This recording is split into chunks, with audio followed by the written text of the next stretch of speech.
자, 페이지 262페이지요.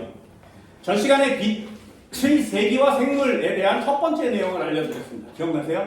보상점, 광포화점, 총광합성량, 순광합성량, 호흡량 이런 단어들을 굉장히 중요하게 보셔야 됩니다. 그리고 가장 애들이 많이 틀리는 건 양지식물, 음지식물이에요.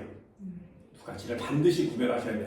나머지는 고등학교 1학년 때도 얼추 많이 들어봤어요. 예를 들면 아래쪽에 빛의 파장과 생활 이렇게 써 있는 거 있습니다. 이것도 간단하게 예를 들면 빛의 파장에 따라서 생물이 어떤 식으로 배열이 되어 있니?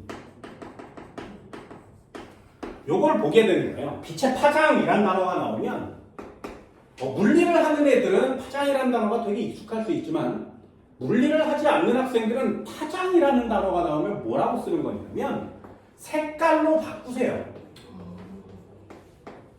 빛의 색깔에 따라서 그걸 이용해 먹는 애들이 좀 달라요. 예를 들면 바닷가에 여기에 생물체들이 살 건데 태양빛이 비추잖아요. 태양빛이 비출 때 백색광으로 옵니다. 처음에는.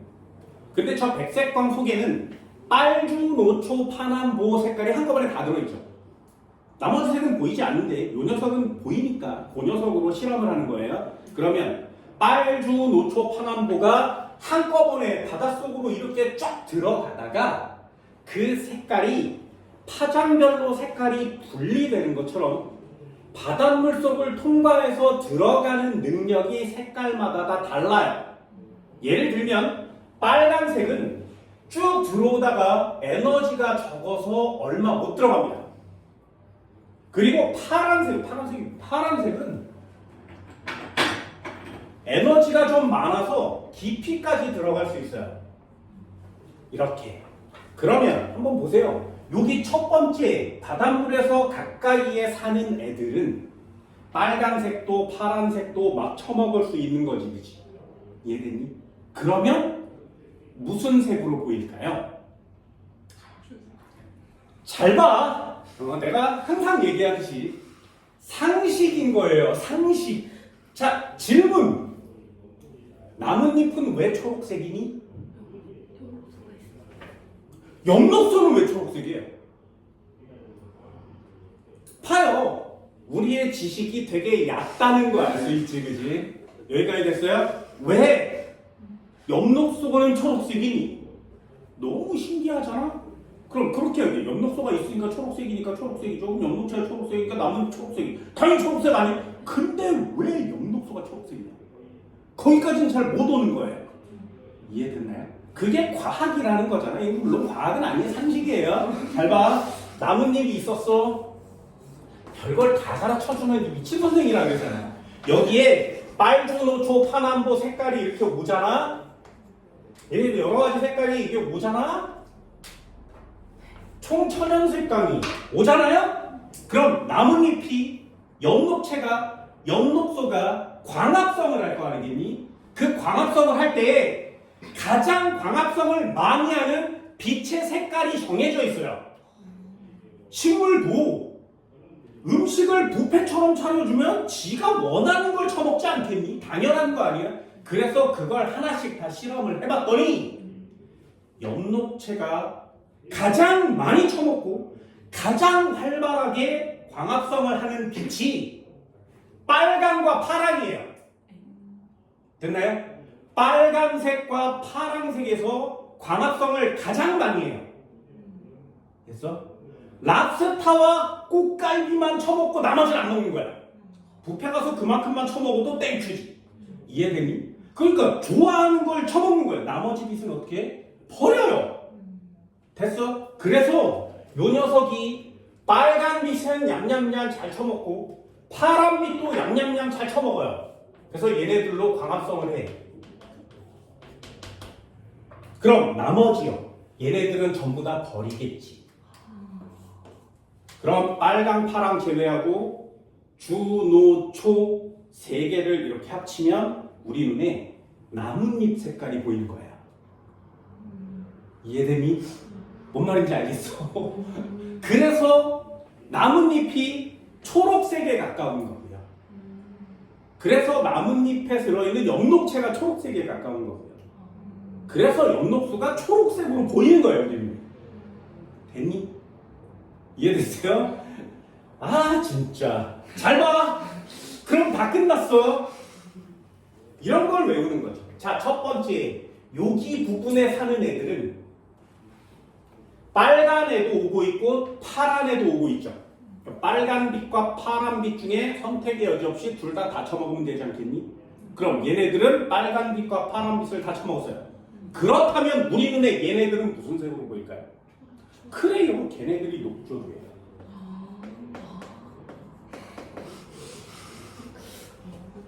되게 당연하지. 그지? 되게 당연하지. 그래서 맨 위에 녹색이 제일 많아요. 그리고 점점 색깔이 진해집니다. 그 밑에가 갈조류. 맨 마지막에 있는 애들은 파란 빛도 다 처먹고 나머지를 다 버려요. 그럼 그 중에 제일 많은 빛이 뭐야? 빨간색이요. 저희가 홍조류가 됩니다. 그래서 녹조류, 갈조류, 홍조류가 깊이에 따라 분포해요. 그래서 녹조가 끼면 뭐 녹조 라떼가 생기죠. 그 녹조 라떼가 어디서 생기는지 보세요. 강물의 제일 위에서 생기지. 당연한 거야. 왜? 위에서 살고 있는 애들이니까. 됐니? 자, 그럼 질문. 녹조류, 갈조류, 홍조류가 깊이에 따라 분포한데 질문이요. 김 누구야? 그걸 몰라요. 그걸 몰라. 시험 문제를 여기까지는 다 외우고 진짜 풀어야 되고 외워야 되는 걸 모르는 거예요. 됐니? 이래서 니네들이 무엇을 못하는지 알겠니?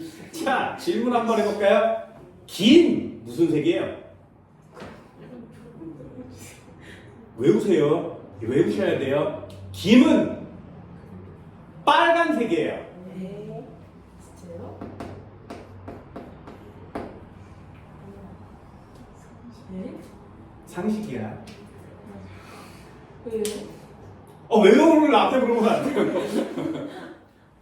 김은 빨간색입니다. 녹조류랑 갈조류는 안 만드는 거예요? 네? 네. 김은 다른 종류잖아요. 홍조류. 그래서 김이 원래 붉은색이에요. 근데 그걸 구우면 초록색이 되는 거예요.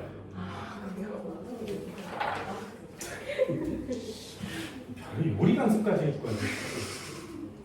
질문! 다시마. 계속 초록색이 다시마 초록색이야? 니네 너구리 안 먹어봤어? 거기서 다시마 꺼내면 다시마 무슨 색? 그래요. 그게 갈조류예요. 다시마 갈조류입니다. 걔를 익히면 초록색이 되는 거야. 왜 다 익히면 초록색이 될까요? 열에 제일 빨리 죽으니까요.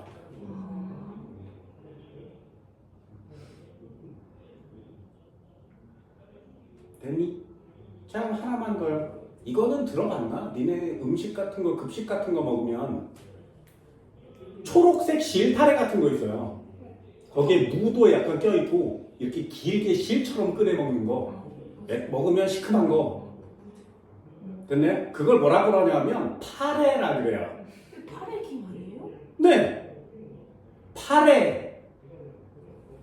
무슨 조류? 그 새끼 녹조류예요. 파래는 녹조류예요. 아니 파래로 김을 만드는 거 아니에요? 김을 만드는 녹조류라고 정해졌어. 너 파래. 야, 이거 녹조류 하시면 안 되지. 야, 이거 녹조류 안 되지. 파래. 너무 당황스러워. 파래예요. 아니 김이잖아요. 아니 근데 김을 그럼 왜 홍조류라고? 아니 파래 김이라고 하잖아요. 김은요, 깊은 바다에 살고 깨끗한 바다에 살아요. 따기가 어려워. 비싸겠어, 싸겠어? 비싸요. 그러니까 졸라 싼. 파래로 만드는 네. 거구나. 그럼 우리가 먹는 김은 김이 아닌 거예요? 당연하죠. 김을 첨가한 파래를 먹는 거지. 그래서 구입할 때 안 구운 상태의 김이 있잖아요. 그 새끼가 초록색이 나면 싼 거예요. 매생이 뭐 이런 거. 초록색이지. 김은 김포밭에 사는 애야. 뭐야? 그래서 김은 원래 몰라 깨끗한 그런 곳에서 살아서 엄청나게 귀한 음식이에요. 그걸 매우 싸게 만들어서 니네 급식 먹을 때 하나씩 쳐주는 거지. 그동안 사기당한 게. 당연하죠. 이건 사기당한 게 아니라 니네들이 싸게 사 먹는 거예요. 비싸게 사 먹으라고 하면 먹겠니? 근데 얘들도 그냥 간단히 알아주세요. 이런 것도 얘도 그냥 알아두는 겁니다. 니네 그거 먹어요? 곤약? 곤약. 하얀. 네. 그 탱글탱글 질감 있는 예. 곤약 젤리 이런 거 먹잖아요. 그 곤약, 양갱 이런 걸 만들 때 넣는 재료가 있어. 젤라틴은 동물 몸에서 나오는 거고요. 젤라틴은 싸요. 그래서 젤라틴을 여러분들이 많이 먹는 거야.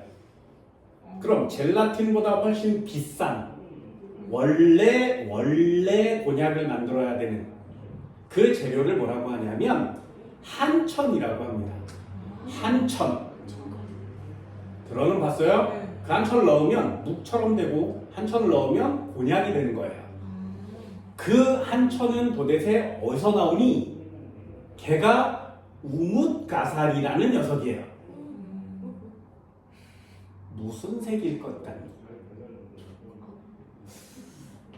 근데 한쪽까지 하얀색이잖아요. 네. 갈색? 그럼 갈색으로. 잘 모르죠, 그죠? 그래서 그런 걸 외우라고 하는 거야. 요리를 하나 뭐 됐나요? 우뭇가사리 홍조류예요. 아, 걔는 왜 하얘요? 속에 있는 것만 먹는 거죠. 국물만 먹는 거예요. 해조류로 먹기는 하는데 이런 해조류를 먹는 유일한 나라죠, 우리나라. 나중에 이것도 한번 보세요. 한번 보는 거예요. 상식이라 그래서 분명히 얘기했지만 상식이에요. 야, 이거 얼마나 과학적인 상식이니? 아, 빨강 파랑을 광합성에 이용하니까 초록색이 나오는구나. 그러니 식물체의 잎은 초록색이구나. 그럼 질문 한번 해볼까요? 단풍잎은 왜 붉은색이니? 빨간 거 많이 줘. 은행나무는 왜 노란색이니? 별로 안 됐어? 먹어야지 저. 참. 뭐야? 참. 잘 봐. 니네 눈에 이게 무슨 색으로 보이는지 잘 보세요.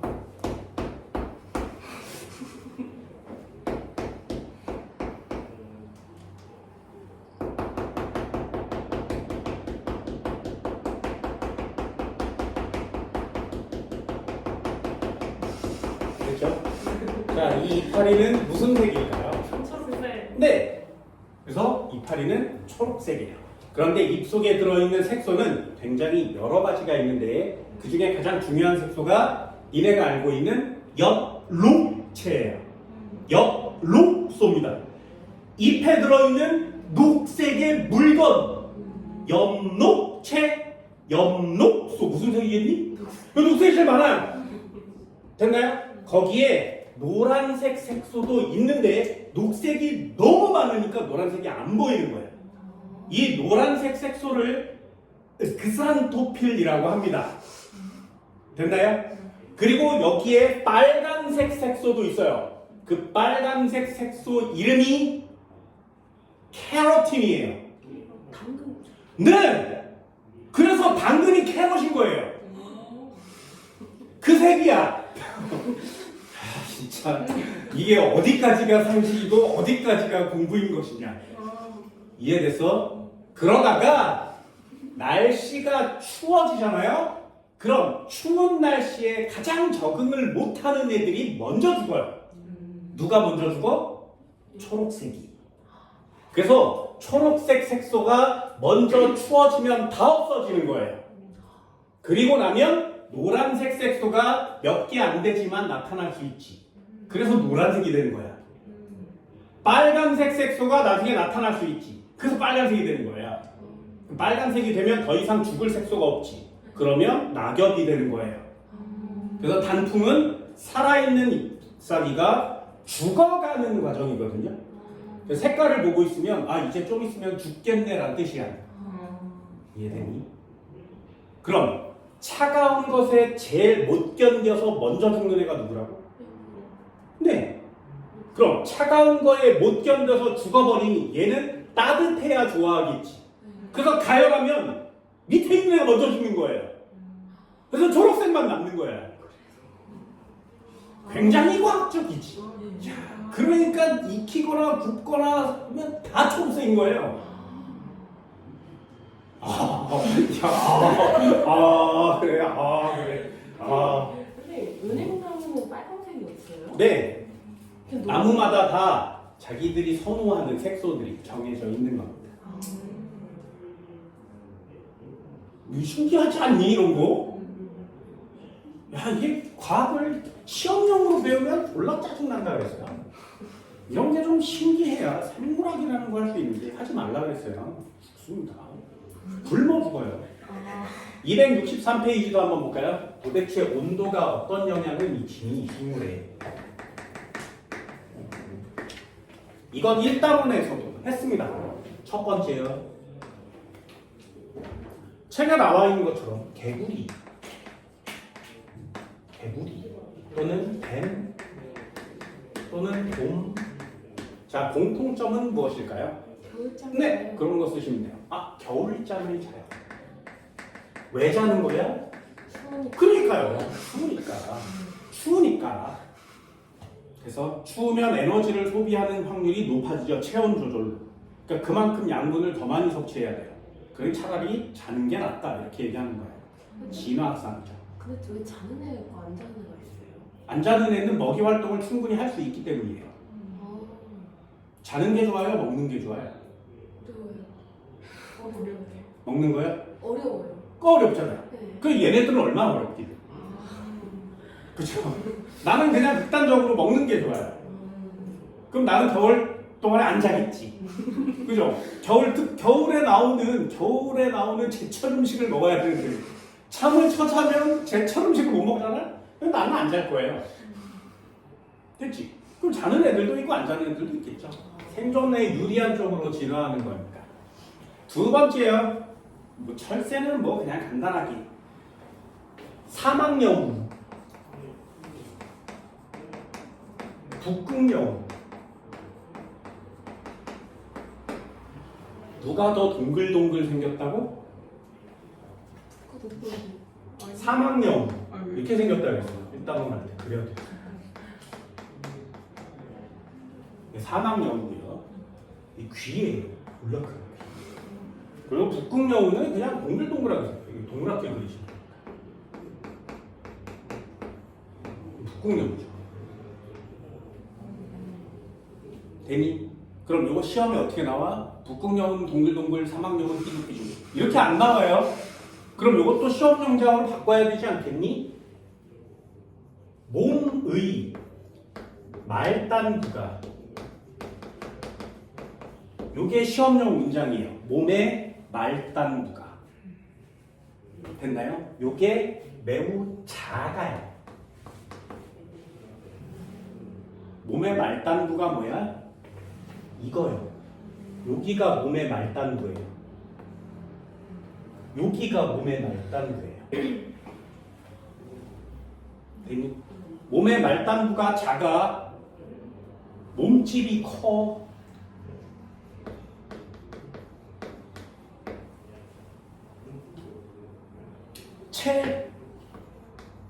표면적이 작아. 굉장히 중요한 겁니다.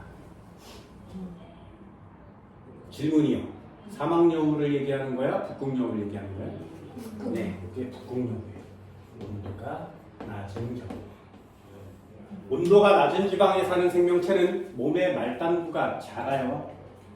몸집이 커요. 체표면적이 작아요. 그래야 열을 밖으로 안 보내지 않겠니?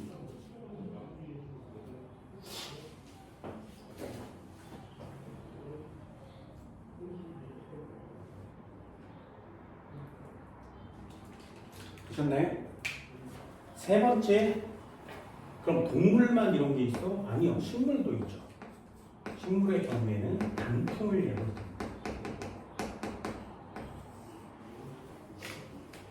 온도가 낮아지면 엽록소가 빨리 죽기 때문에 나머지 색깔은 남아 있어서 단풍이 드는 거예요.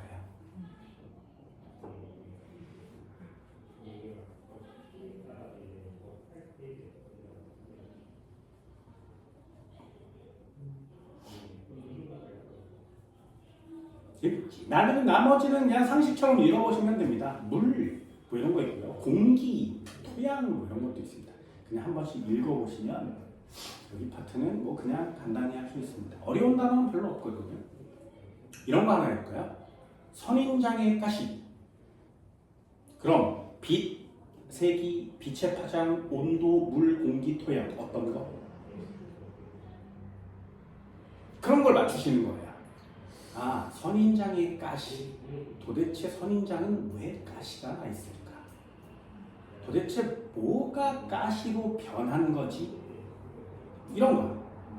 니네 뭐 생각해 본 적 있나요? 나무를 그릴 때 나무를 이렇게 그리잖아요. 그지? 그럼 대부분 여기는 연두색으로 칠할 거예요. 그럼 줄기는요? 이건 갈색으로 칠하지. 왜요? 항상 언제나 왜요?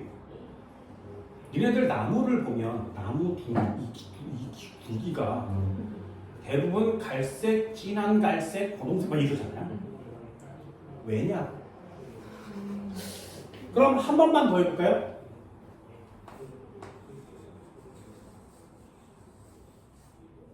자, 선인장 무슨 색으로 칠해요? 왜요?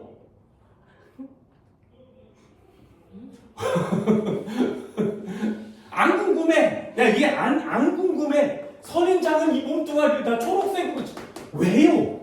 그냥 습관적으로 본능적으로 막 초록색. 신기하죠? 나무는 엽록체가 잎에만 있어요. 여기는 엽록체가 없어요. 됐니? 그럼 선인장은요? 몸뚱아리에만 엽록체가 있어요.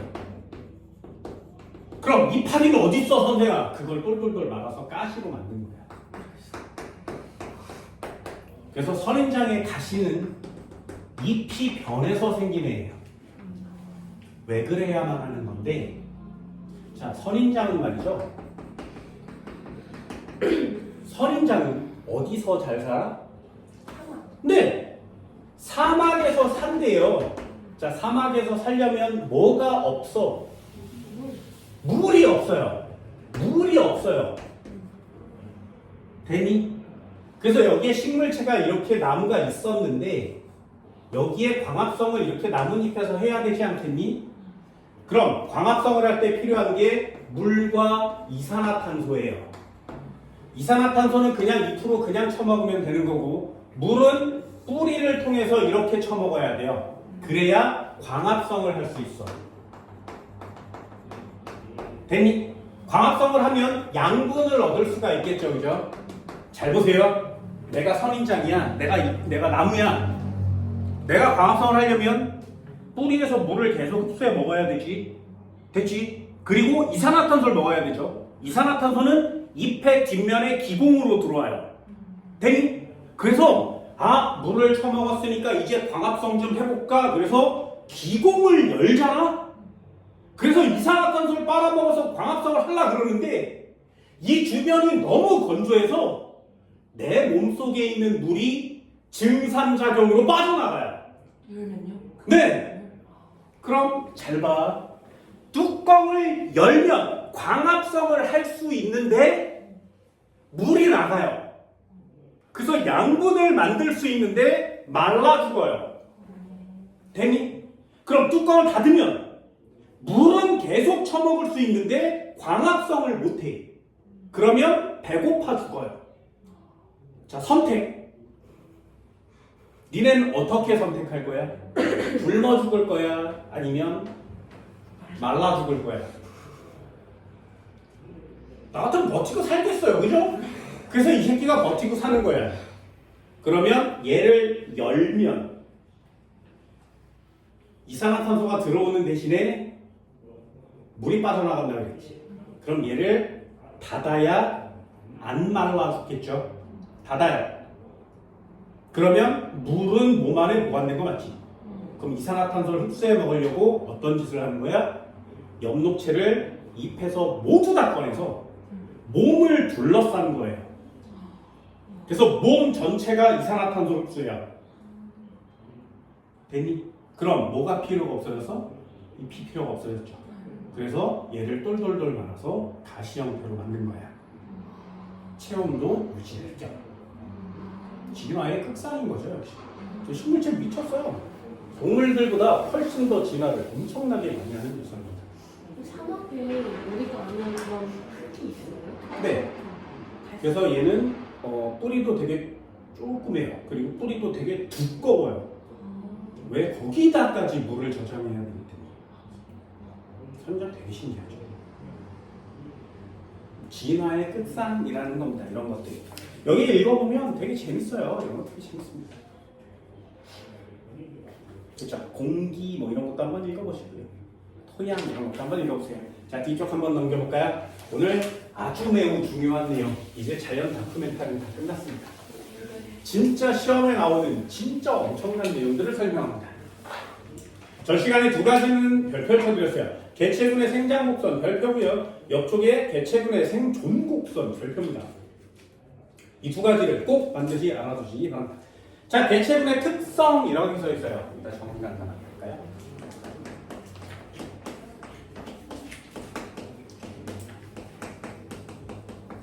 개체군은 한 종류라고 했습니다. 한 종류. 그거에 대한 특성들을 몇 가지 알아볼 텐데 첫 번째 그걸 밀도라고 합니다. 개체군들이 한 종류가 어느 곳에 어떻게 어떤 분포로 살고 있는지를 밀도라고 하는 거예요.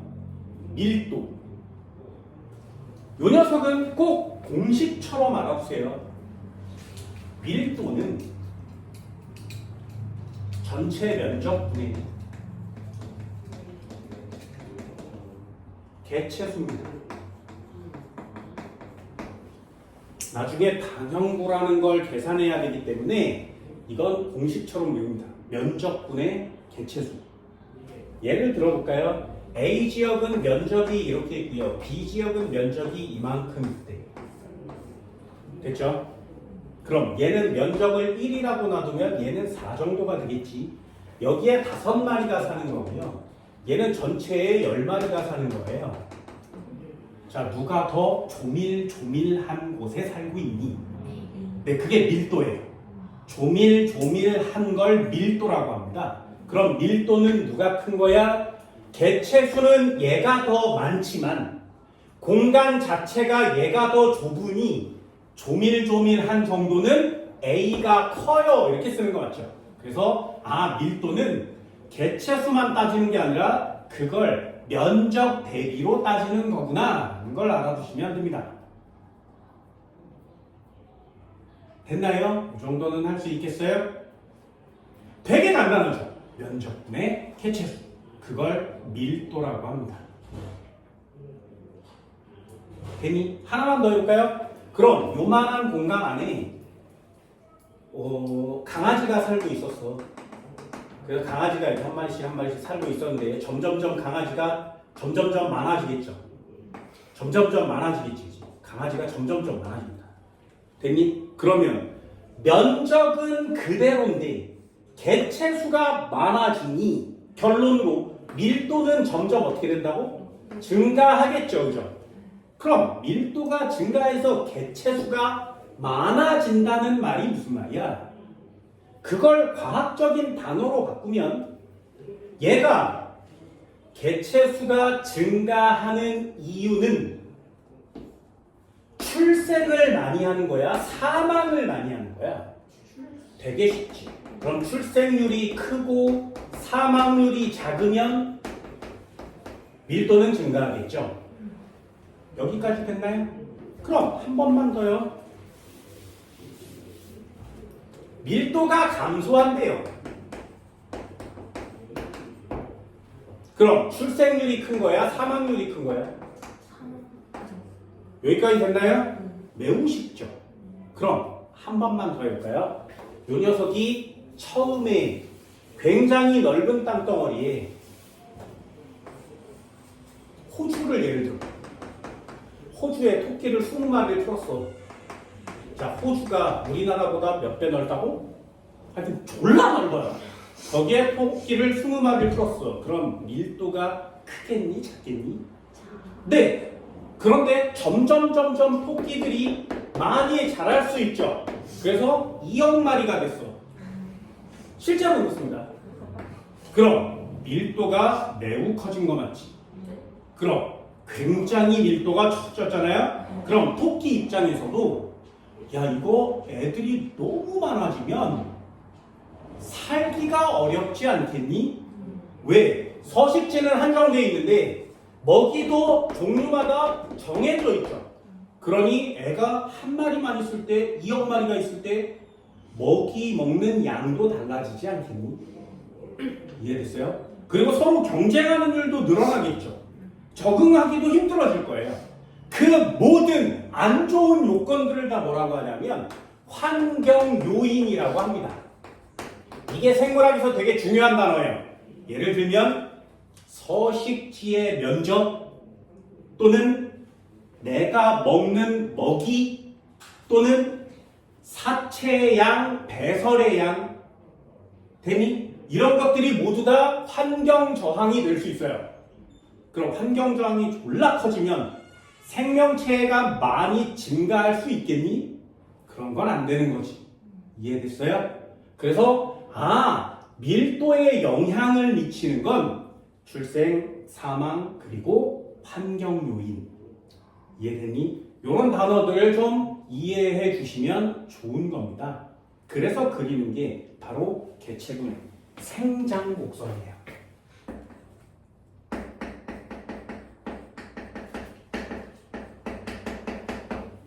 자, 생장곡선. 두 개는 한꺼번에 비교해서 그릴 겁니다. 생장곡선은 무슨 그래프냐? X축은 시간이고요. Y축은 개체수라고 표시해야 돼요. 시간과 개체수 그래프. 이게 환경에 대한 개체군의 생장곡선입니다. 그럼 그려볼까요? 이렇게 X축은 시간, Y축은 개체수.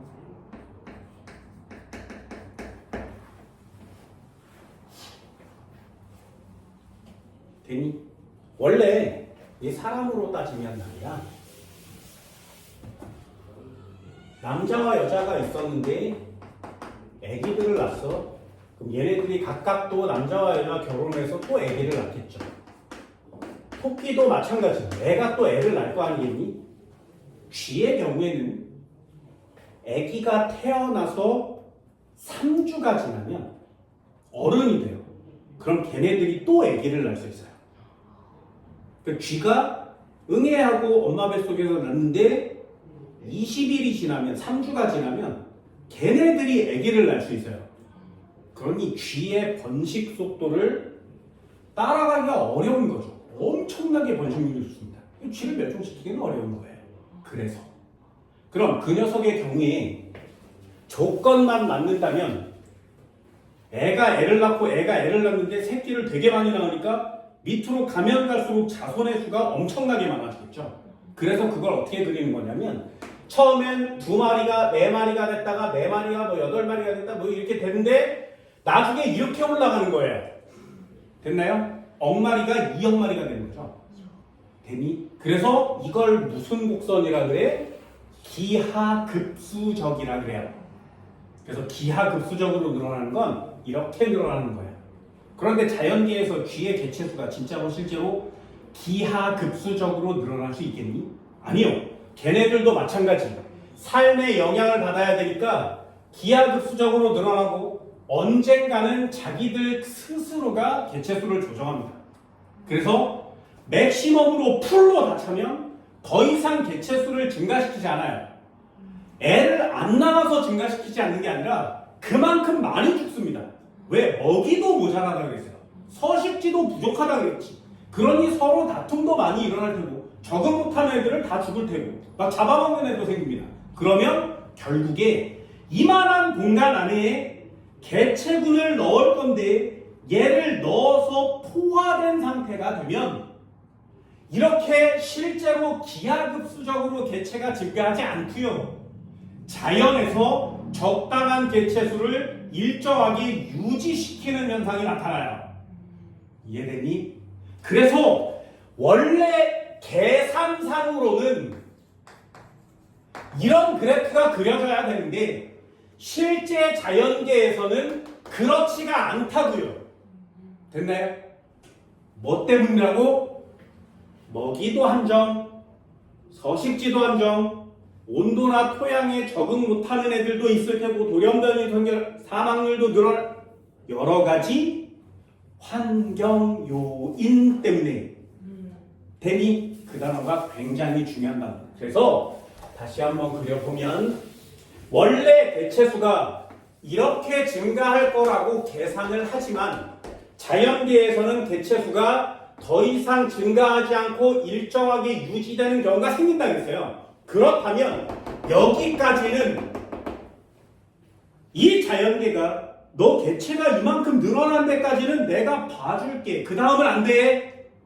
되니? 그래서 여기가 개체수가 늘어날 수 있는 실제 맥시멈 값이 되겠죠. 그걸 뭐라고 하냐면 환경이 저 개체들을 수용하는 능력이라고 하는 거예요. 환경 수용력이 있는데 개체수가 그걸 초월해서 늘어나지는 않는다. 되게 자연계가 딱 들어맞게 개체수를 조절해 가고 있는 중입니다. 이 환경 수용력을 훨씬 뛰어넘어서 이 그래프가 적용 안 되는 딱 하나의 생명체, 그게 인간이에요. 되니? 여기까지 됐어요? 그럼 이론상으로는 이렇게 자라야 되는데 실제로는 왜 이렇게 생긴 그래프가 그려져? 환경 저항 때문에. 되니? 그래서 이론상 그래프와 실제 그래프가 차이가 나는 이유는 환경 요인 때문입니다. 됐어요? 요게 시험 문제예요. 여기다가 적어볼까? 개체수는 계속 늘어나야 돼. 원래 이론상으로는.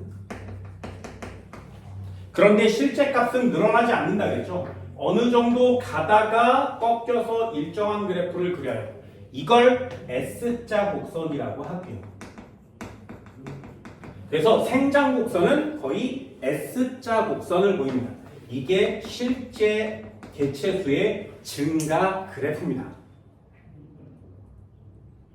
그럼 더 이상 개체수가 증가하지 않게 되는 요 선에 딱 맞는 개체수를 뭐라고 한다고?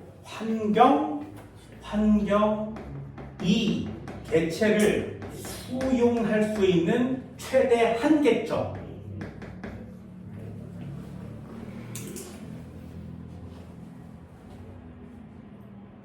이해됐어요? 자, 그렇다면 이론상 그래프와 실제 그래프가 차이나는 이유는 무엇 때문에? 네, 그 네 글자가 중요합니다. 그 네 글자가 환경 요인 때문에.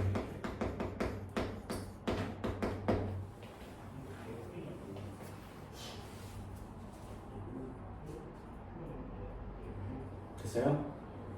이 환경 요인들을 다른 말로 환경 저항이라고 합니다. 환경이 개체수 증가를 막는 거예요. 저항이라고 하는 거예요. 그래서 그럼 질문 한번 해볼까요? 시간이 매우 작을 때는 환경 저항이 없니? 이해됐어요? 그게 시험 문제예요. 환경 저항은 개체수가 생기기 시작하면서부터 조금씩 차이가 나겠지이지. 매우 적지만 환경 저항이 없을 수는 없어요. 그럼 시간이 지나면 지날수록 개체수가 점점 많아지겠죠. 개체수가 많아지면 환경 요인도 커지는 거 아니니? 이론 곡선과 생장 곡선, 실제 곡선의 차이를 환경 저항이라고 하는 거니까. 그래서 개체수가 많아지면 환경 저항도 커지는 겁니다. 됐나요? 환경 저항의 종류. 예를 들면 서식지가 점점점 부족해집니다. 먹이도 점점점 부족해지고요. 노폐물도 점점점 쌓이게 되죠.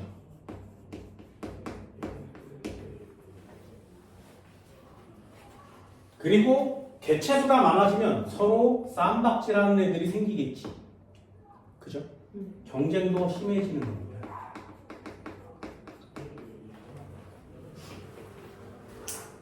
이런 걸 환경저항이라고 합니다.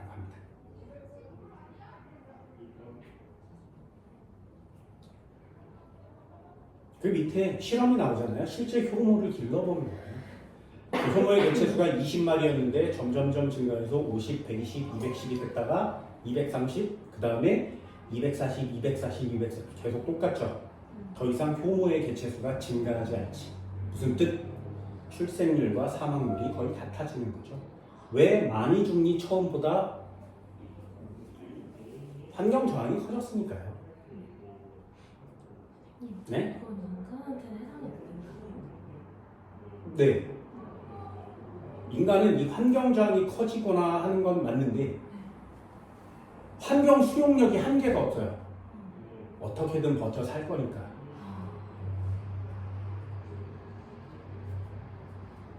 신기하지. 그러니까 인간이 굉장한 능력을 갖고 있는 거 맞아요. 그래서 환경에 적응해서 살 수 있는 최고의 생명체죠. 그러니 특정한 지역에서 살지 않고 전 세계에 퍼져서 이렇게 미친 듯이 살잖아요. 그죠? 그리고 더운 지역에서 사는 사람들은 멜라닌 색소를 쳐발라서 색깔을 진하게 만들고, 추운 지방에 사는 사람들은 하얗게 만들고, 머리카락까지 금발로 넣고, 별짓거리를 다 해서 버티고 살아요. 어느 곳에서도. 마야인들 보세요. 높이가 2000m, 3000m거든요. 일반인이 거기서 가면 10분 이상을 버티기가 어렵다는. 그런데도 돌멩이 날라서 마추픽추 짓고 살잖아요. 이게 인간의 능력을 초월하는 거죠. 장난 아니에요. 그래서 수용력 자체를 인정하지 않는 게 인간이고요. 그걸 대처할 수 있는 능력이 인간의 뇌와 기술에서 나오는 건 맞죠. 그런데 그걸 초과한 지 이미 오래됐어요. 지금 70억이죠. 언제까지 올라갈 거야? 그럼 인간이 스스로 자기 몸을 조절할 수 있다고? 예를 들면 이런 거예요. 누가 애를 낳았어. 그래서 병원에서 아기가 한 명 태어났대. 우리는 생존 곡선에, 생장 곡선에 맞춰야 되니까 자, 78번 할머니 죽입시다. 가능하다고요, 이게? 이게? 아니요. 인간은 안 돼요. 그래서 인위적인 방법을 써서라도 인구를 줄이자라고 하는 게 음모론인 거죠. 전 세계에서 전쟁이 왜 일어나고 있니? 왜 안 막아? 없을 수는 없어. 근데 왜 전쟁을 부추기는 나라들이 이렇게 많아? 걔네들이 사이가 안 좋으면 그냥 사이가 안 좋은 채로 놔두면 되는데 옆에서 부추겨서 무기도 팔고 너 싸움질 해도 잘 내가 도와줘 이러면서 계속 전쟁을 유도하는 사람들도 많거든요. 그런 것들도 다 음모론이에요. 하나씩 하나씩 제거합시다. 그리고 뭐 날씨를 변화시켜서 무슨 기상이변을 일으켜서 인간을 못 살게 하는 뭐 그럴 수도 있고요. 여러 가지 예들이 많이 나오지만 동물이 저 환경에 저항하기 위해서 야 졸라 추운데 야 오리 일로 와봐 털 내놔 이러진 않잖아요. 그치? 그래서 자연계는 인간을 딱 빼고 가만 놔두면 저절로 돌아가게 되어 있어요. 그게 신이 창조해 놓으신 뭐 이런 얘기를 하면 좀 그렇지만 신을 안 믿는 나도 그냥 얘기하듯이 신이 창조해 놓으신 우주에서 뭐 이런 얘기를 하면 좀 그렇지만 모르니까 가장 아름다운 지구의 생명 시스템입니다. 진짜 완벽하게 잘 돌아가게 만들어놨어요. 만약에 엄청 큰 유성이 떨어지지 않았다면 공룡은 아직까지 살아있겠죠. 원숭이가 인간된 지 1000만 년 됐거든요. 원숭이가 인간돼서 지금까지 살아온 게 1000만 년이에요. 근데 공룡은 이 땅에서 2억 년을 살았어요. 네. 그럼 그 녀석을 가만히 놔뒀으면 공룡은 지구상의 최상위 포식자처럼 포식자도 있고 초식동물도 있죠. 그러니 소비자층이 너무나 다양한 엄청난 상권인 거예요. 그러니 걔네들을 그냥 놔두고 있으면 지들끼리 잡아먹고 다른 애들 잡아먹고 서로 하면서 균형 있게 잘 돌아갔을 거라고. 왜 2억 년 동안 지구를 그렇게 유지시켜준 인간, 아니 동물들이니까. 근데 공룡 때문에 환경이 파괴되거나 그렇진 않았겠죠. 근데 지금 보세요. 인간이 문물을 사용한 지 200년이 채 되지 않습니다. 석유를 사용한 지 200년이 채 되지 않아요. 그런데 지금 석유가 거의 고갈될 만큼 다 썼고요. 그거로 인한 폐해 때문에 가장 중요한 예는 플라스틱이죠. 그게 태평양 바다, 대서양 바다를 빙글빙글 돌면서 다 메꿔버리니 해양 식물이 그걸 다 처먹고 있고요. 조개, 산호 이런 애들의 몸속에서도 미세 플라스틱이 발견되고 있습니다. 그래서 어디까지 나왔냐면 인간이 낳은 아기의 몸속에서도 발견돼요. 지금 미세 플라스틱은 거기까지 왔습니다. 그래서 이 녀석이 이렇게 돌다가 신경계 결합물질로 작용하면 어떤 인간이 태어날지도 모르는 거예요. 그러니까 무섭고 무서운 짓을 지금 인간이 하고 있는 거죠. 그러니까 지구가 이렇게 다 힘들어하는 거예요. 만약에 그 행성이 떨어지지 않아서 중생대가 끝나지 않았다면 지금도 공룡을 볼 수 있을 겁니다. 지구는 아주 깨끗하게 완벽하게 돌아가고 있었으니까요. 수십억 년 동안. 근데 왜 지구에 있는 공룡이 한 번에 다 죽은 게 아니죠? 네. 한 번에 다 죽었어요. 그 중에 살아남아 있는 애들도 있죠. 근데 공룡 계속 먹고 있잖아요. 공룡 안 먹었어요? 드셔보셨어요? 네. 너희 공룡 안 먹었어요? 지금 지구에 살아남아 있는 공룡, 악어, 도마뱀 같은 파충류는 공룡의 후예예요. 그리고 땅에 남아있는 파충류가 공룡의 후예들이고요. 얘네들이 땅에서 도저히 살 수가 없어 젠장 그러면서 날개를 달고 날기 시작했죠. 그래서 새가 공룡의 후예예요. 치킨 먹잖아요? 그게 공룡이에요. 근데 치킨을 보고 공룡이야 라고 하는 사람들이 없는 거죠. 왜? 그 공룡이라는 이름 때문에 그렇습니다. 그걸 왜 그따위로 이름 지어놔가지고 공룡 누가 지었는지 알아? 예전에 땅을 파서 공룡의 화석을 찾아낸 사람들이 있었어요. 티라노 대가리가 이만하잖아요. 너무나 신기한 거지. 지구상에 생명체가 그렇게 큰 애가 없을 테니까. 뼈다귀 척추 표현할 때도 이만해요. 발자국은 이만해요. 와, 이 새끼 뭐야. 그래서 짝 맞추기를 시작했는데 세상에 이렇게 큰 애가 살고 있었어. 그게 화석으로 발견됐어. 내가 찾아서 조립을 했잖아. 그래서 짠! 하고 발표를 했더니 사람들이 뭐라 그랬어? 말도 안 돼. 너 만든 거지. 뻥치고 있네. 웃기고 있네. 그래서 이 사람이 고민을 하다가 이름을 용이라고 지어요. 환상 속의 동물인 용이 실제로 있었는데 그걸 내가 찾았다. 웃기고 있네. 아무도 보러 안 오는 거야. 그래서 그 신비스러운 용이라는 이름에 사람들의 관심을 혹하게 만들 수 있는 공포라는 단어를 넣은 거예요. 그래서 이름이 공포스러운 용이 된 거예요. 그랬더니 사람이 보러 가는 거예요. 와, 진짜 얼마나 무섭대. 가서 보고 와, 졸라 무서워. 이런 게 보게 된 거야. 그게 경쟁이 심해져서 지금 인간들이 보고 있는 공룡 화석들이 그때 엄청나게 많이 찾아지게 되는 거죠. 그래서 사람들이 그걸 찾아서 구경을 가야 되는데 웬만한 이름으로는 안 되는 거야. 그래서 그걸 공룡이라고 이름 짓는 거야. 만약에 야 내가 졸라 큰 걸 찾았어. 또롱롱. 야 그걸 누가 먹어가냐고 누가. 말도 안 되지. 그래서 이름을 그렇게 지어놨기 때문에 공룡과 파충류를 따로 놓고 보는 거예요. 아니요, 사이즈예요. 쥐를 돈 내고 가서 보지 않지. 그런데 코끼리는 돈 내고 가서 봐야 되죠. 왜요? 사이즈요. 괜히 멸치를 보호하진 않잖아요? 근데 고래는 보호하지. 왜요? 사이즈요. 그러니 니네도 공룡은 되게 소중한 것 같아 느끼고 도마뱀은 되게 허접한 거예요. 아니요. 근데 치킨을 막 졸라 뜯어먹어. 야, 아니요. 그게 한 종류의 파충류에서 진화해서 생겨난 종들입니다. 닭도 파충류에서 본 거예요? 새요, 새. 모든 새는 다 파충류가 기억이에요. 뭐, 신기하지, 그치? 신기하지? 공룡이 먼저 나왔겠니? 새가 먼저 나왔겠니? 공룡이요. 공룡 2억 년을 살았다고 했어요. 2억 년. 공룡을 이길 자는 없어. 몇 개 안 돼. 예를 들면 지구상에 없는 애, 암모나이트, 삼엽충, 들어는 많이. 그런 애들은 공룡보다 나이가 많아요. 선배님이야. 이해돼서? 나머지들은요. 지금 우리가 눈 뜨고 보고 있는 애들 중에 공룡보다 오래 산 애가 몇 개 안 돼요. 있어요? 네. 걔가 누구야? 은행나무.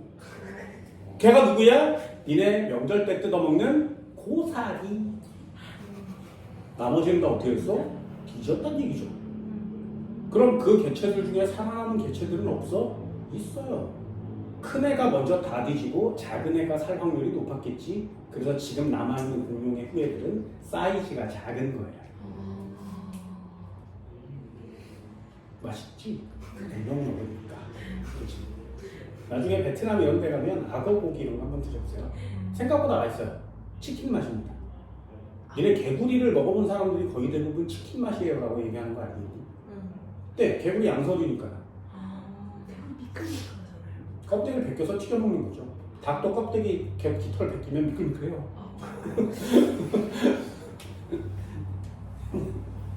야 이거 하병장 굉장히 중요하다는데 별표를 찾으셨어요. 두 번째가 한번 해볼까요? 두 번째요. 걔를 뭐라고 하냐면 생존 곡선이라고 합니다. 자, 요거 한 글자 다르다 그랬지, 그치?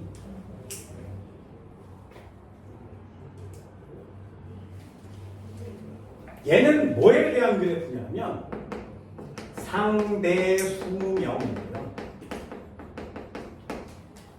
그리고 생존한 개체수. 상대 수명과 살아남아 있는 녀석들의 개체수.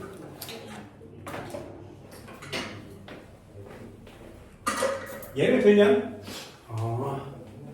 인간이요. 애기 한 번에 몇 명 나요? 네, 보편적으로 한 명 낳죠. 됐어요? 자, 질문 한번 해볼까요? 연어요. 알 몇 개? 그걸 한 방에 나요. 다시 한번요. 명란젓이요. 그 안에 알 세본 적 있어? 니네 명란젓 먹을 때, 알탕 먹을 때 알 몇 개씩 먹어? 꼭 세면서 먹어. 꼭 세면서 먹어. 그 알 하나하나가 모두가 다 동태가 되는 거죠. 생태가 되는 거죠. 알 하나하나가 전부 다 연어가 되는 거지. 그럼 어류는 알을 미치도록 많이 낳지. 됐나요? 그럼 동태 한번 해볼까요? 생태, 명태. 이름은 명태. 명치성을 가진 자와 태시성을 가진 자가 잡아서 이름은 명태. 아니 상식도 모르는. 진짜요? 니네 물고기 이름 알아? 고등어, 연어, 됐니? 무슨 다시 문어, 됐니? 잘 봐. 참치, 멸치, 꽁치. 됐어요? 물고기 이름은 치 아니면 어로 끝나야 돼요. 조기. 네! 조기도 원래 이름이 있어. 얘요. 안 궁금하지. 그치? 왜 이 물고기 이름은 명태냐 이거야. 진짜 신기하지 않냐? 이게 궁금했던 사람이 있었겠지. 그래서 어문을 찾아봤더니 강원도에 명치성을 가진 사람과 태시성을 가진 사람이 서로 지물고기라고 잡았어. 그래서 이름을 명태라고. 아 진짜. 자 명태 알 몇 개야 알. 만 개 나온 거야 만 개? 만 개도 굉장히 적은 겁니다. 그럼 아기는 한 명 낳고요. 명태 만 개 나요. 되니? 그런데 얘는 기대 수명처럼 100살까지 산다고 해봅시다. 명태의 수명은 몇 살? 한 뭐 2살? 됐어? 그럼 얘는 만 개가 태어났다가 2살 만에 죽었지. 그럼 명태는 왜 이렇게 알을 낳나? 알을 낳음과 동시에 쥐들이 다 처먹으니까요. 됐어? 거북이 봤지? 알을 낳았는데 막 기어가지. 그럼 기어가다가 새들이 다 쪼아먹지. 큰 물고기가 잡아먹지. 바다에서 사는 애 몇 마리 안 되지. 그러니까 몇 마리 안 되는 애를 살리려면 확률을 높여야 되죠. 그래서 알을 졸라 많이 낳는 거야. 됐어? 그럼 한번 해봅시다. 명태 2살이에요. 아기는 100살까지 살아요. 그럼 만 개가 2살 끝나면 전부 다 죽는 거 맞지? 얘는 한 명이 100살까지 살았는데 100살까지 살다 죽으면 한 명 죽은 거 맞지? 이해됐어? 그렇다면 초기 애가 태어나는 순간에 둘 중에 누가 더 많이 죽는 거예요? 얘 보세요. 태어나는 순간에 죽어 안 죽어? 그럼 좀 자라서 죽어 안 죽어?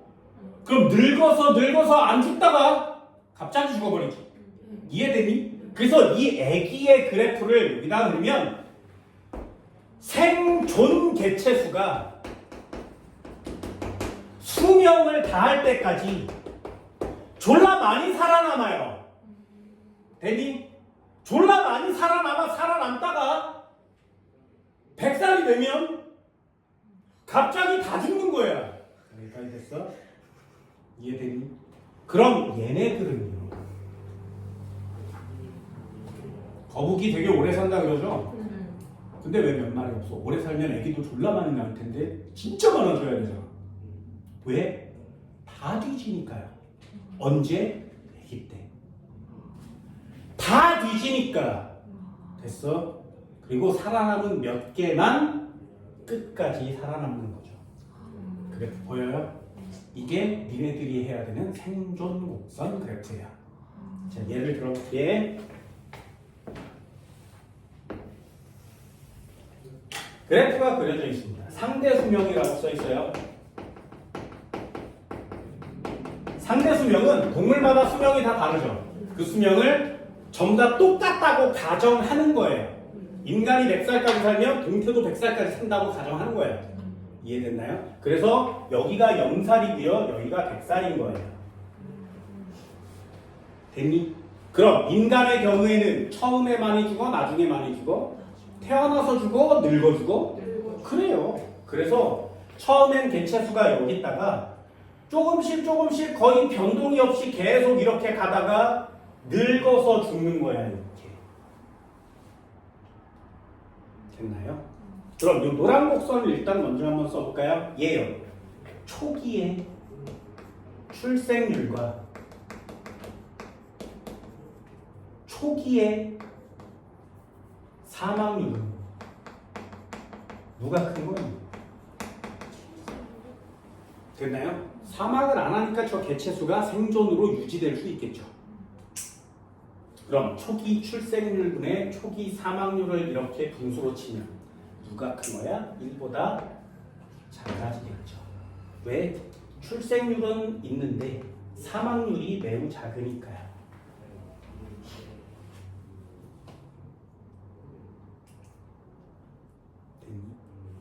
그럼 마지막 후기로 가면 출생률과 사망률 중에 누가 큰 거야? 사망률이 큰 거죠. 이걸 I형 그래프라고 하고요. 가장 대표적인 예, 지금 우리 누굴 예를 들고 이거 하고 있어? 인간. 네, 사람.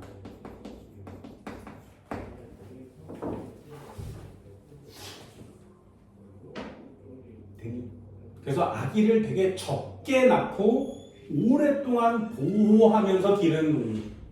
가장 대표적인 예요. 한 마리 낳고 졸라 오래 보호하는 애. 대형 포유류. 고래. 코끼리요. 네, 고래요. 됐나요?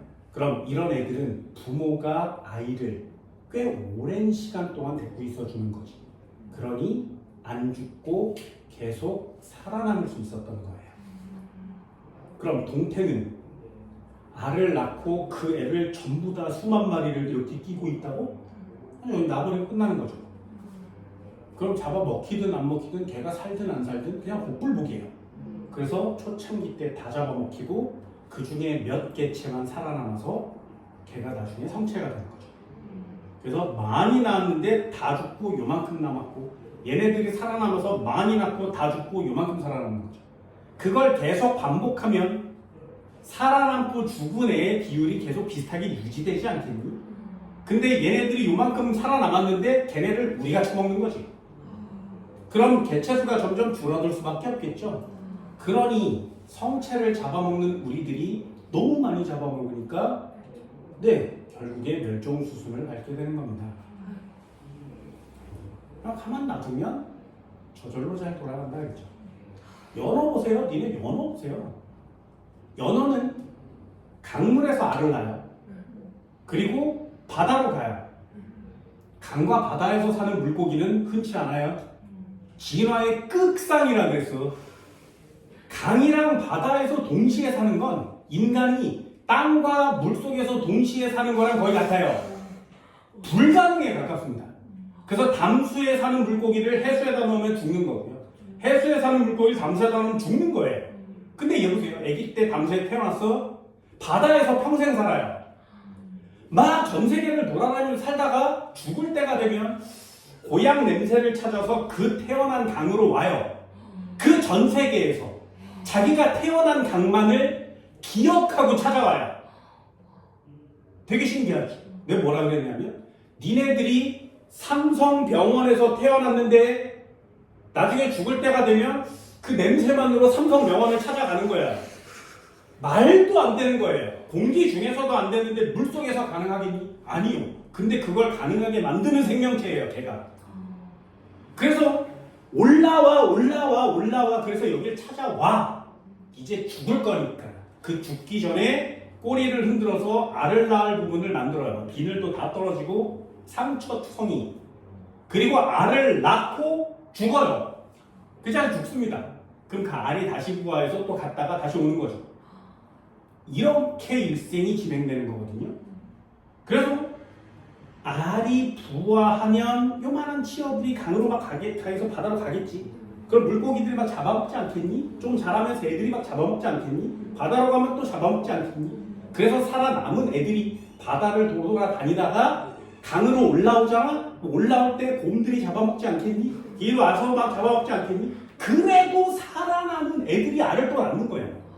그럼 얘가 알을 적게 낳아야 되니? 그렇게 끈덕지게 모든 요건을 다 뚫고 살아남은 애가 진짜 초강인한 애 맞지. 운도 진짜 뒤지게 좋은 애 맞지.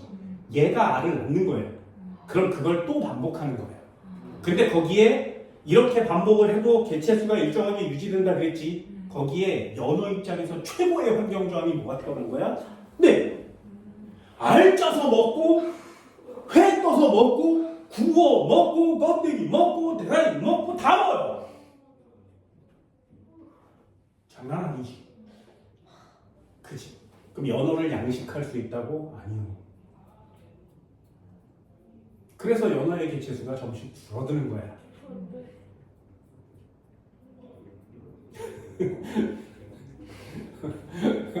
갑자기 연어가 되게 하다 보니까 되게 수경해졌죠, 그죠? 수경해졌지.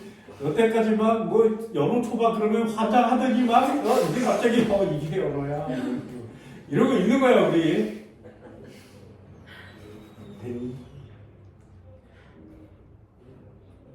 참 생명체를 참 그냥 놔두지 않아요.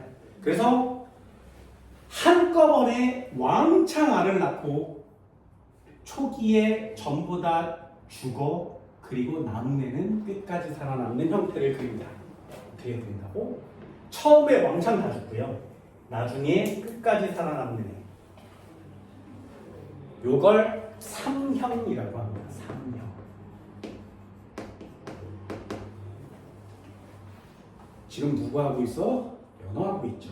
물속에 사는 생명체를 아무거나 쓰시면 됩니다. 예를 들면 뭐 고등어, 청어, 명태 아무거나 쓰시면 됩니다. 물고기 중에서 알을 좀만 낳고 오래 사는 애들도 있어요? 아니요.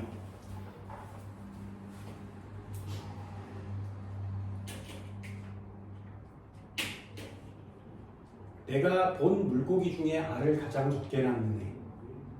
한 마리가 한 8마리에서 10마리 정도 나요. 그래서 알을 여기다 품고 다니면서 계속 돌아다녀요. 다른 물고기는 확 뿌려버리고 말죠. 얘는 이렇게 돌아다녀요.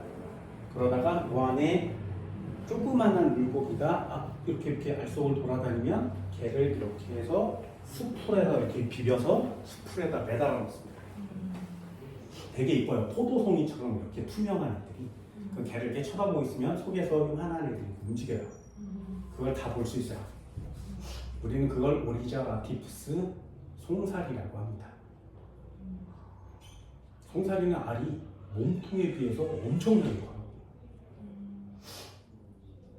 명란젓 알보다 한 10배, 20배 큽니다.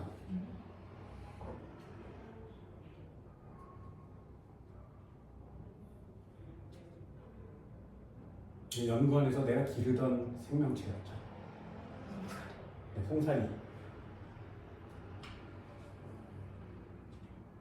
됐나요? 이 정도 돼요? 그럼 여기도 한번 해볼까요? 여기 중간에 여기서부터 여기까지 일정한 그래프를 그리는 데였습니다.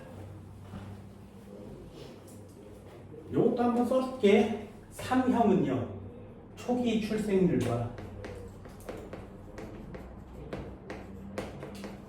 초기 사망률 중에 누가 큰 거라고? 사망률이 졸라 큰 거 맞지? 얘 작은 거 맞죠? 출생도 많이 하지만 이거 많이 한다고 써줄까? 출생도 많이 하지만 사망을 졸라 많이 하기 때문에 얘는 1보다 큰 값을 봅니다. 그럼 가운데요 좀 일정하게 유지되는 것처럼 보이는 애. 저 일정하다고 쓰면 안 돼.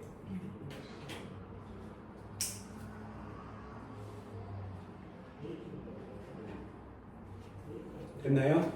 요거는 개체 수가 일정하게 중요한 단어. 일정한 비율로 감소해요. 일정한 비율로 감소.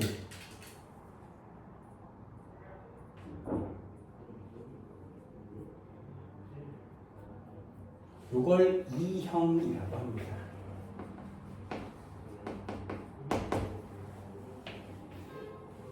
여기에 해당하는 애. 알을 많이 낳는 것도 아니고 적게 낳는 것도 아니야. 애매해. 그런데 개체수가 많은 것도 아니고 적은 것도 아니야. 애매해. 이게 뭐 많이 늘어난 것도 아니고 적게 늘어나는 뭐 애매해. 그런 애 있어. 자, 예를 들어볼까요? 닭이요. 알 몇 개 낳니? 기러기, 뻐꾸기 알 몇 개 낳아요? 인간처럼 한 마리만 태어나? 그럼 한 마리만 태어나면 걔를 계속 길러? 애매하죠? 그럼 물고기처럼 졸라 많이 낳니? 이상하지 않니? 야, 알을 물고기처럼 낳으면 우리는 계란을 미친듯이 처먹을 수 있잖아요? 그럼 닭이 힘들어서 살겠니? 야, 말도 안 되잖아? 그러네. 많은 것도 아니고 적은 것도 아니고 죽는 건지 안 죽는 건지도 모르고 알을 많이 낳아서 처반에 다 뒤지는 것도 아니겠고 이게 뭐야? 잘 모르겠네. 자식을 부모가 보호하는 것 같기도 하고 아닌 것 같기도 하고. 됐어요? 알을 낳으면 그냥 내버려 두지 않지. 품죠. 그리고 쪼갈쪼갈 이렇게 되면 먹이를 갖다 물어주지. 이게 기르는 것 같기도 하고 아닌 것 같기도 하고 되게 애매하지. 그런 거. 걔가 얘야. 2형. 그래서 여기다가 쓰시면 돼요. 조류 세. 그리고 가장 애매한 애들이 있어요. 걔를 뭐라고 하냐면 히드라라고 합니다. 히드라. 갑자기 생뚱맞게 히드라. 그래서 1형을 옛날에 뭐라 그랬냐면 사람형이라고 했어요. 그리고 3형을 뭐라 그랬냐면 굴형이라고 얘기했습니다. 조개 굴 있잖아요. 그거. 그리고 2형을 뭐라 그랬냐면 히드라형이라고 했었어요. 네, 그러면 그렇게 외우시면 됩니다. 왜 굴이지? 그냥 지은 거죠? 굴이 상대적으로 개체수 변화가 제일 커요. 굴의 알은 셀 수 없거든요. 아 진짜요? 니네 조개 알 봤어? 못 봤죠? 네. 조개 속에 알이 되게 많아요. 얘 가리비 먹어봤니? 가리비를 먹으면 눈이 몇 개야? 수십 개 있어 눈이. 그리고 가리비 관자가 이렇게 있고 뚜껑이 있다면 이렇게 생긴 애가 들어있죠. 그럼 여기는 매끈한데 옆은 이렇게 찌글찌글하지. 그게 누구? 됐어요? 그 안을 이렇게 들치면 여기에 눈이 이렇게 있어. 가리비 뚜껑대로 졸라 많아요.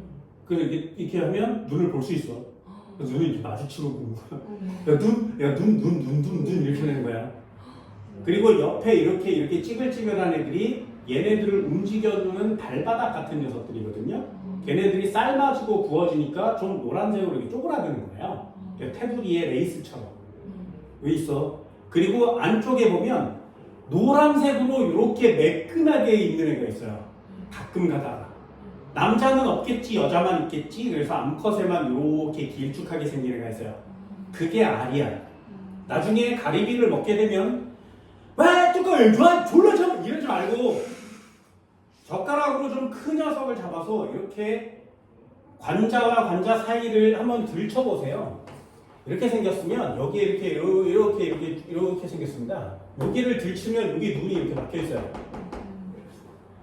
후추 박혀 있듯이 박혀 있습니다. 그리고 요 뒤쪽에 이렇게 생긴 노란색으로 얘를 둘러싸고 있는 주머니 같은 애가 있어요.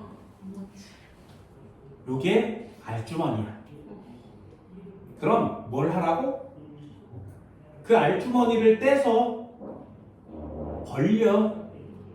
알이 얼마나 보세요.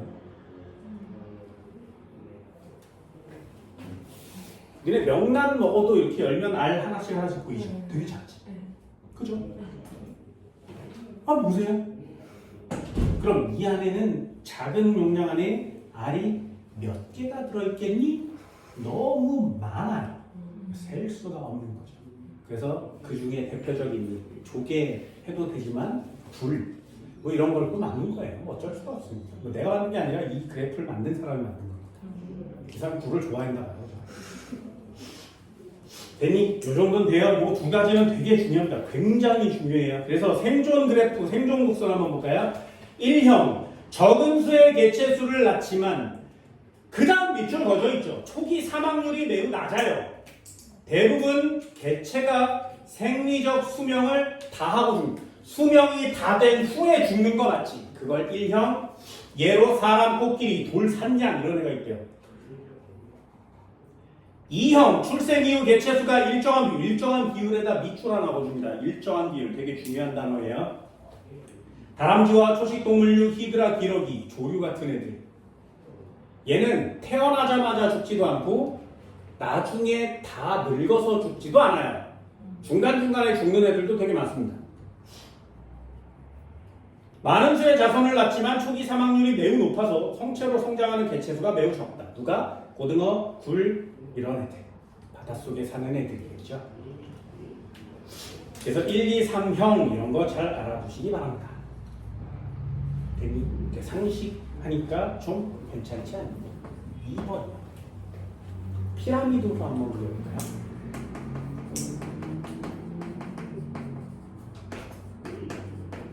연령 피라미드. 나이대별로 어떻게 구성되어 있니? 모양만 그냥 간단히 보세요. 1번 모양은 어떻게 생겼어? 이렇게 생겼어요. 2번 모양은 어떻게 생겼냐면 항아리처럼 생겼습니다. 총알처럼. 3번 모양은 어떻게 생겼냐면 완전 고려 청자처럼 생겼죠. 됐어요? 그래프 보이니? 이 녀석을 이렇게 삼각형 모양으로 그리지만요, 진짜 이렇게 뾰족한 모양으로 그리면 훨씬 더 보기가, 구별하기가 쉽습니다. 맨 아래층을 액이라고 하면 맨 위에 층을 할이라고 할게요. 가운데가 중청, 젊은이라고 할까요? 젊은이. 아 진짜 촌스러운 단어죠. 젊은이.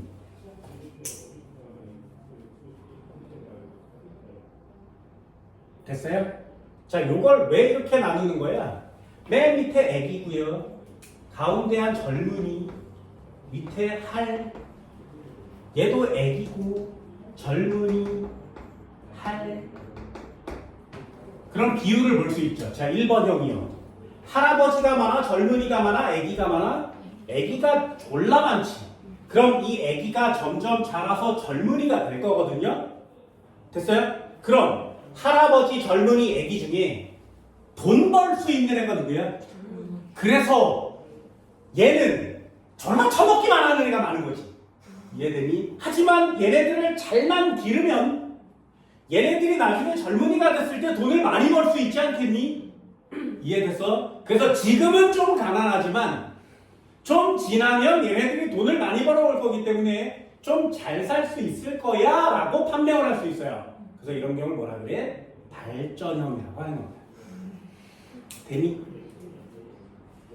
그냥 딱 봐도 얘는 지금은 못 살 것 같지만 앞으로 잘 살 것 같이 생기지 않았니? 됐어요? 자, 두 번째 한번 볼까요? 얘요. 할아버지, 할머니는 처먹기만 해요. 그리고 얘네들은 나중에 돈도 못 벌어. 그냥 뒤지면 끝이야. 근데 젊은이는 지금 돈을 벌고 할아버지, 할머니가 될 거지. 얘는 애기들도 많지. 그래서 얘네들의 비율이 거의 비슷하니까 젊은이가 할아버지가 되면 애기가 다시 젊은이가 될 수 있죠. 그 비율이 비슷비슷하지. 그러니 얘는 얘가 늙어도 얘가 채워지니까 그 상태로 계속 오랫동안 유지할 수 있는 거죠. 그래서 이 녀석을 뭐라 그래? 아, 지금 안정돼 있구나. 이렇게 얘기하는 거야.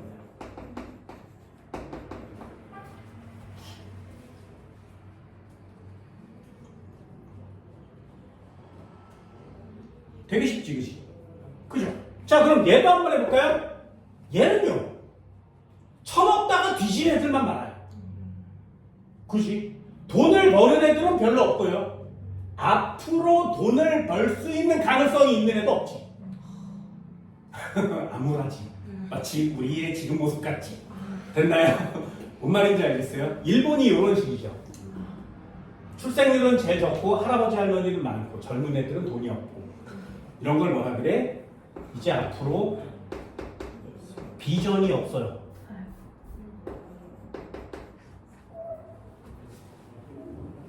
됐나요? 자, 그러면 나는 지금 설명을 젊은이, 늙은이 뭐 이렇게 얘기를 하고 있지만 생물학적으로 이 위에 있는 사람이 처먹다 뒤져 이렇게 쓸 수는 없잖아요. 문제가 그렇게 못 낼 거 아니에요. 이 아래층에 있는 애들은 나중에 돈을 졸라 많이 벌고 이렇게 내진 않을 거 아니야? 그래서 여기에서는 무슨 단어를 쓰는 거냐면 발전, 쇠퇴, 안정은 아기들의 비율을 봐요. 또는 중간 애들의 비율을 봐요. 됐나요? 그걸 뭐라고 얘기하냐면 니네 책에도 써 있어. 개체군의 연령 피라미드. 그 다음에요. 개체군의 연령별, 개체수의 비율을 차례로 쌓아 올린 연령 분포 그림을 나타낸 것이다. 되니? 거기 다음에 밑줄이요. 생식 전 연령층의 비율 보이니? 생식 전 연령층의 비율 보여? 거기에 꼭 그래프에 동그라미를 꼭 치세요. 여기가 생식 후, 여기가 생식, 여기가 생식전.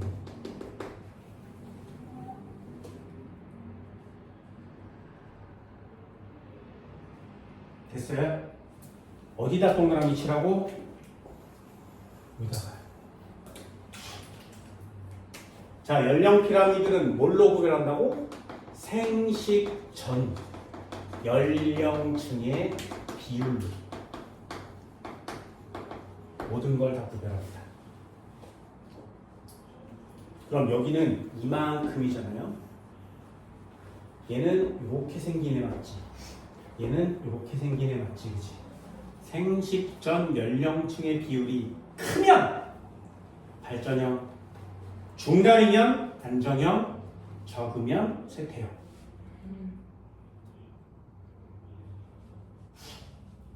됐나요? 그래서 우리나라 예를 들면 내가 니네 나이 때는 표가 있었어. 하나만 나와서 잘 기르자고 이랬었거든요. 그래서 하나만 낳는 사람들이 되게 많았어요. 둘도 많다, 하나만 낳자 뭐 이랬거든요. 근데 지금 뭐라 그래?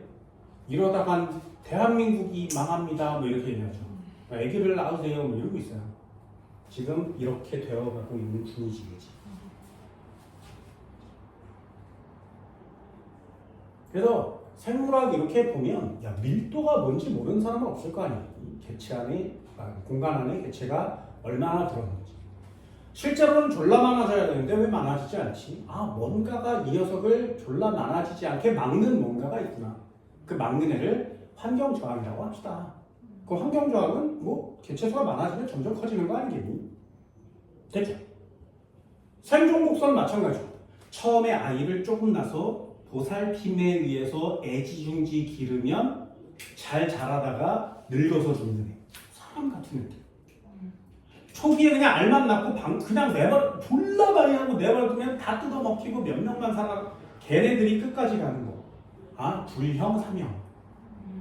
아, 비율이 일정하네. 초식동물 중에 좀 작은 애들, 다람쥐 같은 애들이라든가 뭐 히드라 한번 배웠는데 좀 많이 뭔지 모르겠지만 히드라.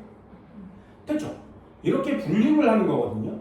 그런데 그런 걸 이렇게 보고 있다가 갑자기 생뚱맞게 이상한 예를 낼 수 있지 않겠니? 여기 책에 안 나와 있는 거. 돌산양 봤어요? 이 책에 나와 있는 거? 돌산양이 뭐야? 뭐 이럴 수도 있을 거 아니에요? 그런 걸 내더라도 니네 학교에 내신 프린트에 나와 있는 또는 교재에 나와 있는 이런 단어들을 좀 충실하게 외워주시는 거예요. 마찬가지로 얘요. 아기가 많으면 발전형, 아기가 적으면 안정형, 더 적으면 쇠퇴형. 근데 아기라는 단어는 안 나올 거 아니겠니? 그러니 생물적 용어들 좀 알아두시고요. 얘는 기준이니까 이런 기준에 체크 하나 해드리는 거예요. 됐나요? 개체군의 주기적 변동, 얘는 그냥 간단하게 한번 읽어볼게요. 이것도 되게 간단합니다. 피식, 포식이거든요. 피식, 포식. 다음 시간에, 그 다음 시간에 한 번 더 배울 겁니다. 피식과 포식. 자, 피식. 먹는 애, 먹히는 애. 얘는 먹히는 애. 포식, 먹는 애.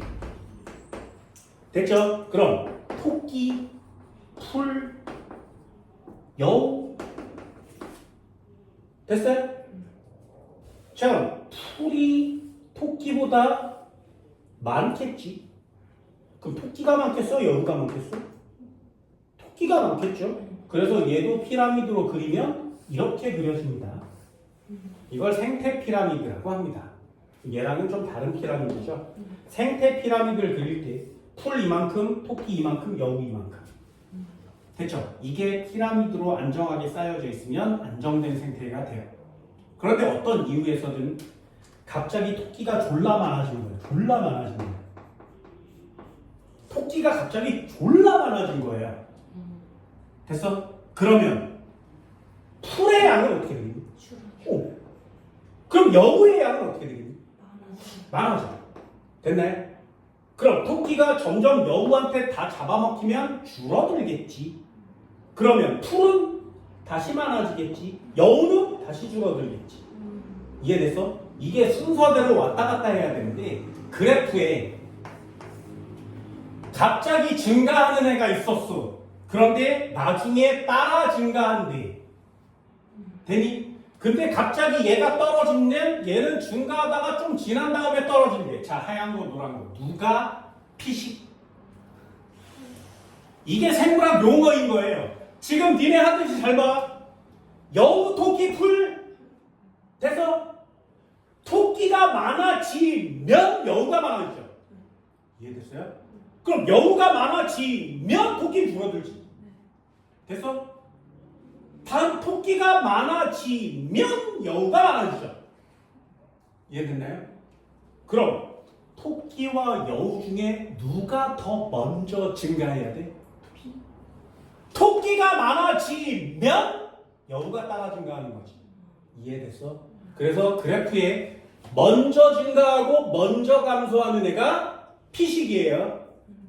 나중에 따라서 증가, 따라서 감소하는 애가 포식이 되는 겁니다.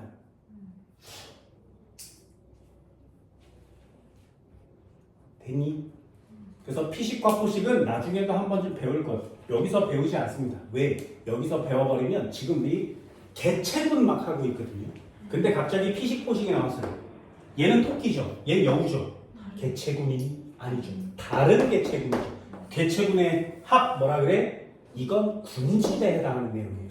그래서 개체군에 피식, 포식이 들어있기 때문에 이건 지워요.